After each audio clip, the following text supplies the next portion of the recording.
Hi everybody, this is Dino Chris from Prehistoric Facts, and this is a special episode.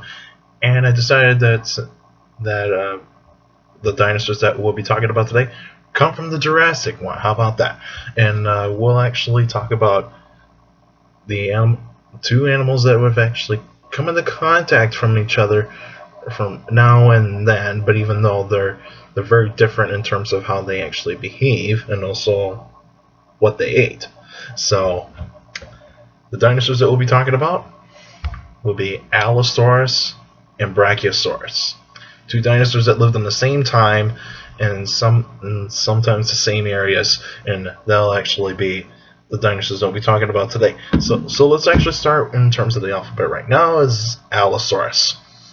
And so Allosaurus, the name in Greek or Latin means different lizard or other lizard. Fossils have been found mostly in North America, but there are fossils that have been found in Portugal and also in some parts of Africa. But even though that's still debated, but most common in North America in the late Jurassic, around 150 to 145 million years. And Allosaurus's approximate length is between 30 to 35 feet long and would have actually weighed 3 tons. And so, as you can tell with Allosaurus, it is actually a meat-eating dinosaur. So it is actually the most common carnivorous dinosaur in the late Jurassic period at that time.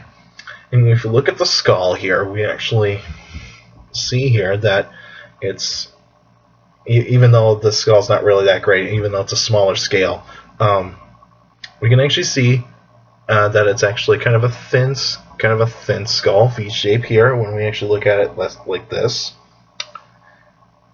kind of V-shaped, and the teeth right here are actually more blade-like. They're actually more blade-like teeth, more knife-like teeth than actually say Tyrannosaurus Rex, which actually have very robust, nearly conical teeth, and so they're very serrated. And when we look at this skull, what we actually see here, the skull, the jaws right here are very narrow, and also is actually a little bit smaller than Tyrannosaurus Rex. And the reasons why is because Allosaurus does not bite as hard as Tyrannosaurus Rex. And some of the skull analysis has been done a lot from the past 10 years of Allosaurus, and what we see there's been one research has been trying to figure out the bite force of the strength of the skull and jaws of Allosaurus. What they found is one suggests that the top of the skull right here is actually very strong, whereas the bottom jaw is not strong. And they actually came up with the idea that Allosaurus actually attacked its prey, is actually slamming its upper jaw on its prey, kind of like an axe. Like the jaws would open, and then basically it would just slam the upper jaw against the prey to create slashing wounds.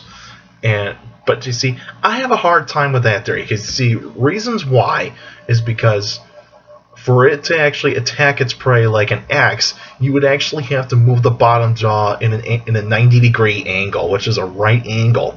And I do not see Allosaurus actually opening its jaws that wide. I would actually say that the Allosaurus would open its jaws in an acute angle, which is below 90 degrees.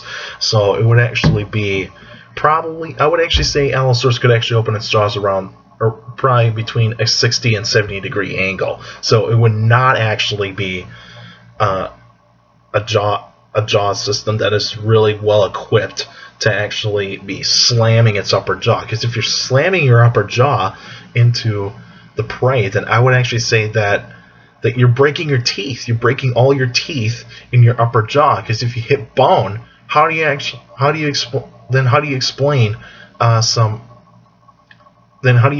some other bite marks on some other herbivorous dinosaurs that actually preyed upon, like Stegosaurus, Camptosaurus, some sauropods like Camarasaurus, Diplodocus, and Apatosaurus? That's my question. But you see, I believe that Allosaurus does actually have a strong bite force, but it's just that it's not as strong as Tyrannosaurus Rex. Allosaurus, for its skull, and when we compare it to the other predators that are actually around during that time, like Torvosaurus and maybe Saurophaganax, Allosaurus is actually is considered to be a large predatory dinosaur in terms of other large theropod dinosaurs.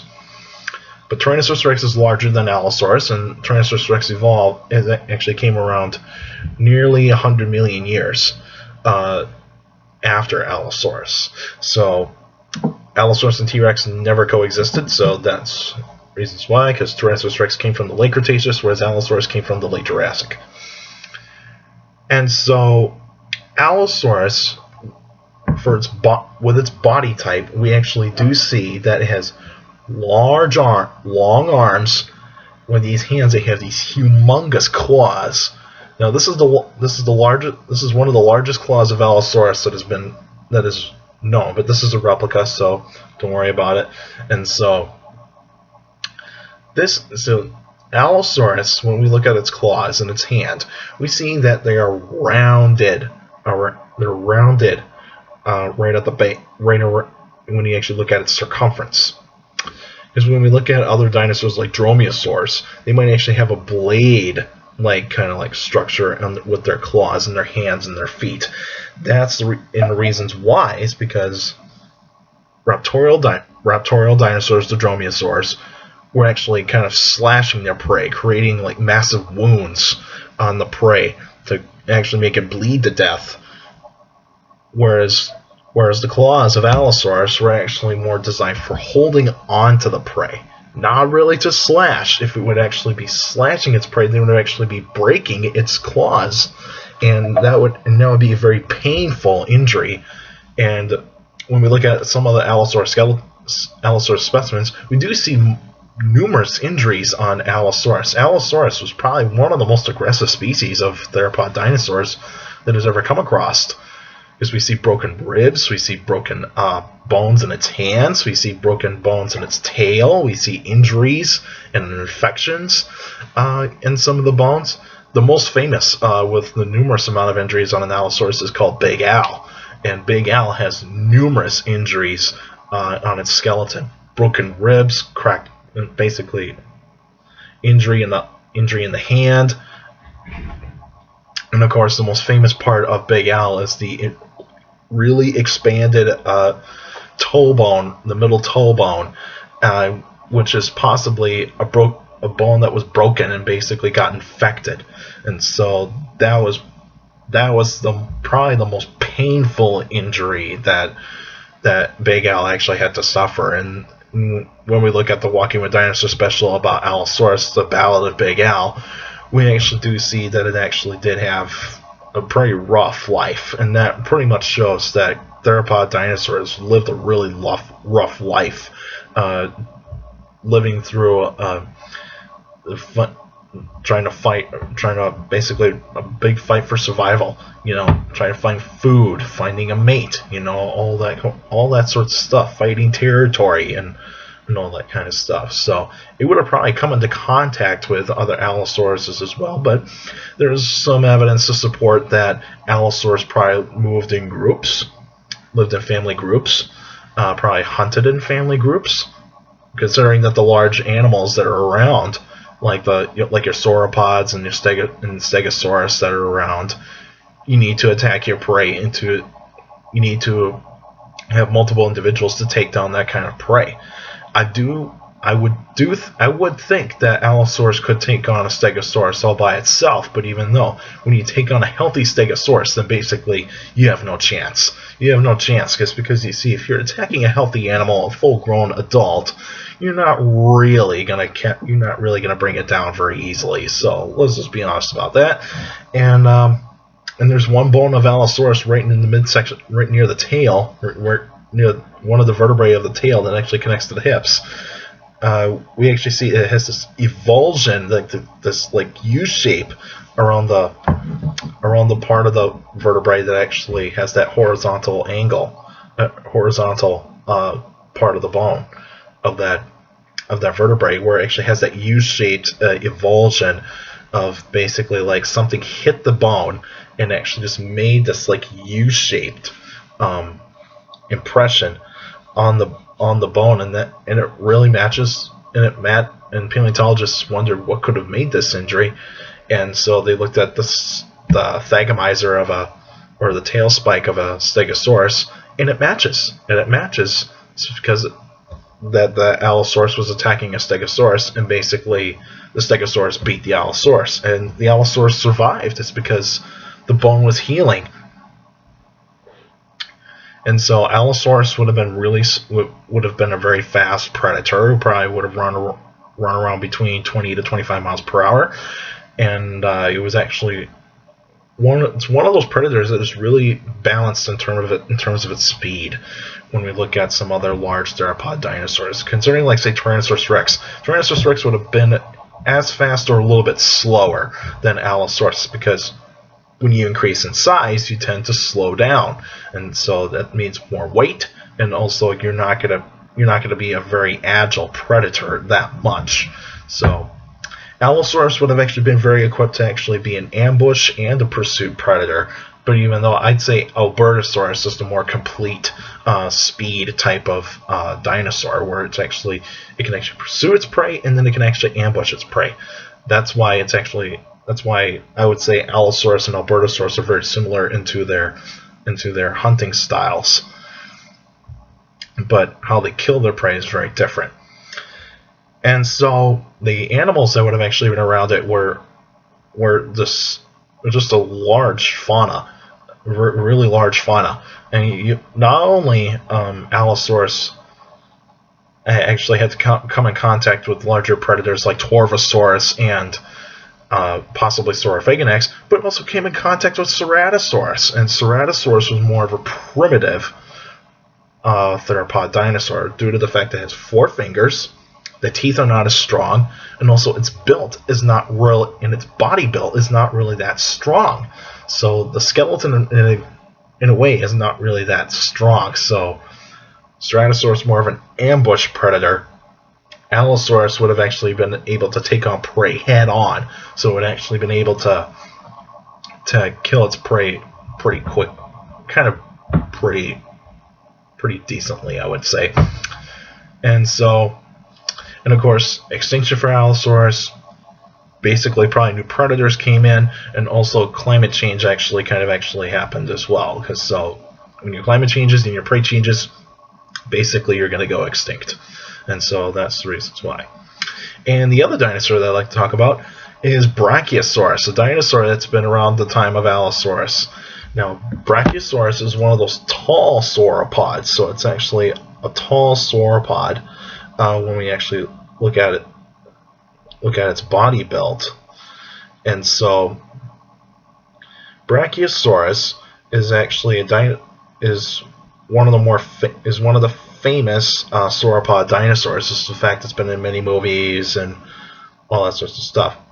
And Brachiosaurus in Greek or Latin means armed lizard. Lived in fossils have been found in Europe, North Africa, and also in North America.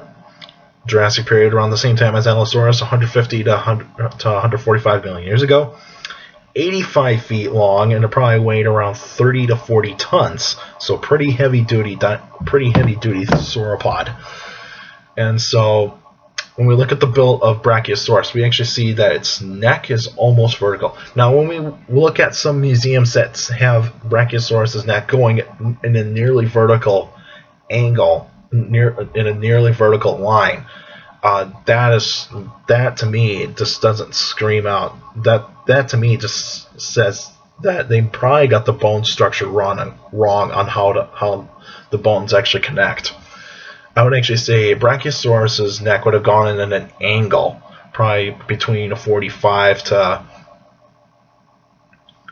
to 55 degree angle. So that would have actually been the proper way to actually to say that, because you see, if you have compared to like say other sauropods that have more of a horizontal vertebrae line, That's because you see it's like the diplodocids and the apatosaurs kind of look.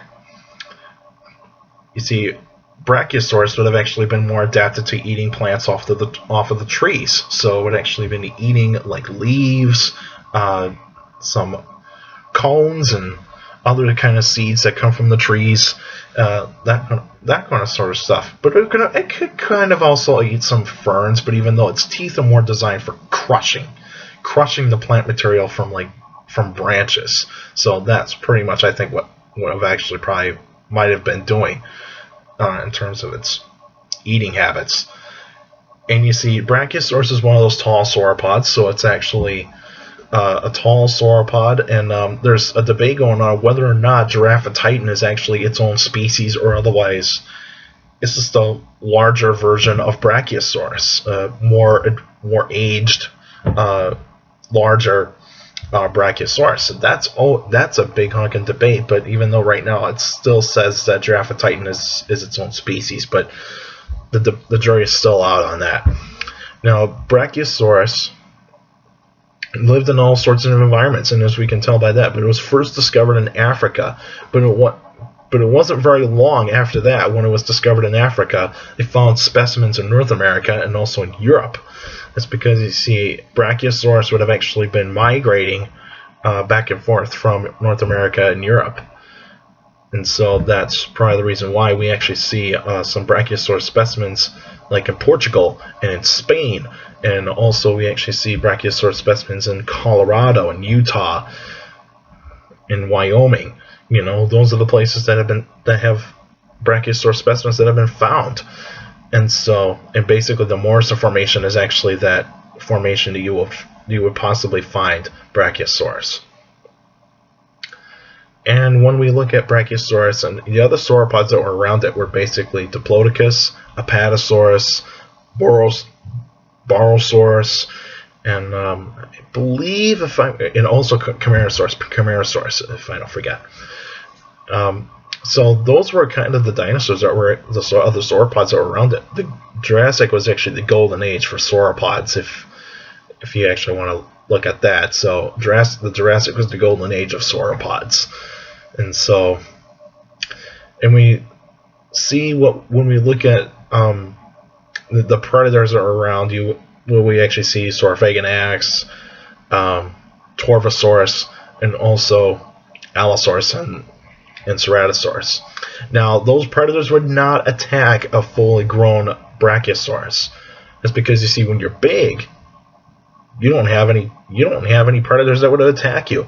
That's why lions would never attack a full-grown elephant. They would have to take on the baby elephants. That's why Allosaurus, Torvosaurus, and possibly Saurophaganax would have actually been able to attack juvenile Brachiosaurus and juvenile sauropods. It's because those are the animals those are the kinds that would have actually taken down. The older ones would have also been eaten as well, been attacked and eaten, and so that's why we see Brachiosaurus. We don't really know if there are any. I don't know if there really are juvenile Brachiosaurus specimens that are out there. I think they are, but if any of you can actually help me out on that, that'll be great. But since that. The reasons why that it was so different from other sauropods is basically because of what it ate. And I mean, Camarasaurus would have actually been like an in-between type of dinosaur, where it actually would have eaten things out of the trees, it would have eaten things on the ground, it would have even actually come horizontal and basically eaten tall ferns and all that kind of stuff. And of course, the extinction of Brachiosaurus is basically changing in the plants due to climate change, and basically new dinosaurs came in, and basically just new herbivores came in, and basically just took away the food sources that Brachiosaurus would have actually needed. And so but even though at the end of the Jurassic there's that 20 million year gap, there's that gap of where we don't find any dinosaur fossils. So it's actually a very big mystery. So what might have happened? You know, that's always a question. Always a question in terms of what happened at the end of the Jurassic. What happened to some of the dinosaurs? And when did some of the first dinosaurs in the Cretaceous actually evolve? And that's really a big question on that one. All right, that's it for now. So next week will actually be an answering questions episode. So, and for those of you, I didn't, and that I probably didn't actually message to about this. Now I got my email address on my phone. I made a mistake one time. I deleted my email address on my phone by accident, but now I got it back on my phone, so that way I can actually read your questions a lot easier now. So you can send me your questions about dinosaurs or any other prehistoric life by emailing me at dinocris71@gmail.com. And also you can actually go on the Facebook page, Prehistoric Facts of Dino Chris, like the page, and you can also submit the question. You can actually submit the questions on the comments section on any Facebook post. Make sure to keep your questions short and to the point, and that way it'll be easier to read, and also I can understand it. And make sure to leave your first name and also where you're from. You don't need to put down your full full name about it, like your first name and your last name. I just need your first name. That's all I need. And you can also follow me on Twitter at CSGRALL. That's my Twitter page. That's my Twitter address. So basically, you can follow me, and I post pretty cool stuff on there. And also take care of the people around you. And also for you younger people out there, make sure to listen to your parents, your teachers, and your guardians. Those are the best motivation you can have for a good education. It's very important to have a good education, because with a good education, you get a good job in the future. All right, that's it for now, and I'll see you guys next week.